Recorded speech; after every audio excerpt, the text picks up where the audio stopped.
Cycle repair చేసే స్థాయి నుంచి ఫస్ట్ అటెంప్ట్ లోనే ఐఏఎస్ ఆఫీసర్ అయ్యాడు.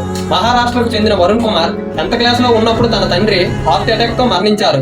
తన ఫ్యామిలీకి సపోర్ట్ చేయడానికి టాపర్ స్టూడెంట్ అయిన వరుణ్ కుమార్ 10th తరువాత తన తండ్రి సైకిల్ షాప్ లో వర్క్ చేయడం స్టార్ట్ చేశాడు. రాత్రి పగల్లో కష్టపడినా కూడా తన చదువుకి కావాల్సినంత డబ్బులు సేవ్ చేయలేకపోయాడు. అప్పుడు తన ఇంటి పక్కన ఉన్న డాక్టర్ వరుణ్ పరిస్థితిని అర్థం చేసుకుని కాలేజ్ ఫీజు కట్టడానికి హెల్ప్ చేయడంతో ఇంటర్ కంప్లీట్ చేశాడు. ఇంటర్ తర్వాత వరుణ్ తల్లి వరుణ్ గ్రాడ్యుయేషన్ కోసం దగ్గరలో ఉన్న సిటీకి పంపింది. గ్రాడ్యుయేషన్ తర్వాత వరుణ్ కి ఐటీ జాబ్ లో ఆఫర్ వచ్చినా యూపీఎస్సీ ప్రిపేర్ అవ్వాలనుకున్నాడు.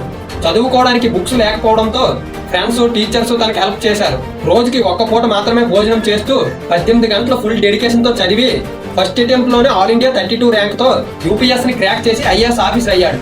ఎటువంటి పరిస్థితులకు కూడా లొంగకుండా కృషి చేస్తూ ఎలాగైనా సాకారం చేసుకోవచ్చని నిరూపించాడు ఐఏఎస్ వరుణ్ కుమార్. ఈ వీడియో నచ్చితే ఒక లైక్ చేసుకోండి, మీ ఫ్రెండ్స్ అండ్ ఫ్యామిలీతో షేర్ చేయండి.